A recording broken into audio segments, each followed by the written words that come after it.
কিছুদিন আগে আমরা গিয়েছিলাম টেকনাফ। তো অলরেডি আপনাদের সাথে আমি টেকনাফের একটা ভিডিও শেয়ার করেছি। তো নাফ নদী দেখতে গিয়েছিলাম আমরা। ওখান থেকে ফেরার পথে আমরা গিয়েছিলাম একটু ইনানি কিছু সময় ছিলাম। তো সব মিলিয়ে আজকের ভিডিওটা। হ্যালো এভরিওয়ান, আসসালামু আলাইকুম, কেমন আছেন সবাই। এটা হচ্ছে টেকনাফ নাফ নদী, আর এখানে জেলেরা মাছ ধরছিল আর আমরা ঘুরে ঘুরে দেখছিলাম।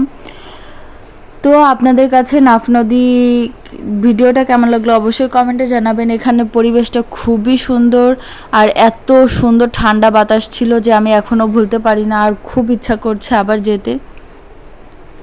নেক্সটে ইনশাআল্লাহ বাসা থেকে যখন কেউ আসবে আমরা টেকনাফের দিকে যাব। তো এবার টেকনাফ থেকে ফেরার পালা। ফেরার পথে এত সুন্দর প্রকৃতি, মাশাআল্লাহ, যত দেখছি ততই মুগ্ধ হচ্ছি। তো আমার কাছে তো এই প্রকৃতি, পাহাড় সব কিছুই অনেক অনেক বেশি ভালো লেগেছে। তো আমরা ইনানি আসতে আসতে সন্ধ্যা হয়ে গিয়েছিল। ইনানি আসার পরে খুব বেশি ভালো লাগছিল, কারণ ইনানি ফার্স্ট টাইম আমরা সন্ধ্যার সময় এসেছি।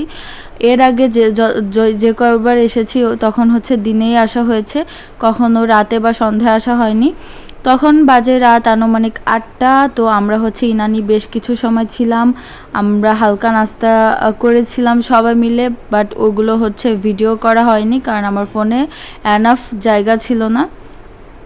তো এখানে ফাতিহা বেবি বসে বসে চারিপাশের প্রকৃতি না পরিবেশ উপভোগ করছিল।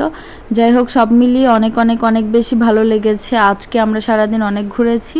তো আমি প্রত্যেকটা ভিডিও পার্ট বাই পার্ট অবশ্যই আপনাদের সাথে শেয়ার করব, আর ভিডিওগুলো কেমন লাগে আপনাদের কাছে অবশ্যই কমেন্টে জানাতে ভুলবেন না। আর কক্সবাজারের কোন জায়গাটা আপনারা দেখতে চান অবশ্যই কমেন্টে জানাবেন, ইনশাআল্লাহ আমরা ঘুরিয়ে দেখানোর চেষ্টা করব। সবার কাছে ভিডিওটা কেমন লাগলো অবশ্যই কমেন্টে জানাবেন। আর এখানে গান হচ্ছিল, তো ফাতিহা বেবি তো নাচতে শুরু করেছিল। আর যেহেতু সন্ধ্যা হয়ে গিয়েছে আর এখানে সমুদ্রের পাড়ে অনেক বেশি ঠান্ডা বাতাস ছিল, যার জন্য ওকে হিজাব পরিয়ে দিয়েছিলাম। সবার কাছে কেমন লাগলো অবশ্যই কমেন্টে জানাবেন।